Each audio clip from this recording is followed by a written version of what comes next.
কলকাতার জীবন্তকালী অর্থাৎ মা শ্যামসুন্দরীর কথা এখন তোমরা অনেকেই জানো। কেউ বা তাকে পুজো করে মাতৃরূপে, আবার কেউ বা কন্যা সন্তান রূপে। গত 5ই জুন বুধবার ফলহারিণী অমাবস্যায় মায়ের পুজো হয় 108টি পাতিলেবুর মালায়। তাই সকাল সকাল বাজার থেকে লেবু কিনে এনে আমি আর আমার বোন নিজের হাতে মায়ের জন্য মালা গেঁথে নিই। কথিত আছে মা ওই দিন সকলকে কর্মফল প্রদান করেন। প্রত্যেক অমাবস্যায় ঘিয়ের প্রদীপে অন্ধকারে মাকে আরতি করা হয়।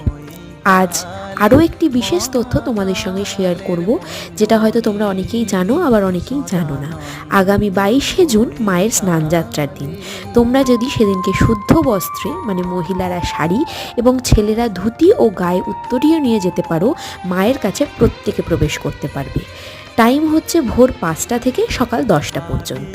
তাহলে সবাই মিলে বলে ফেলো, জয় মা শ্যামসুন্দরীর জয়।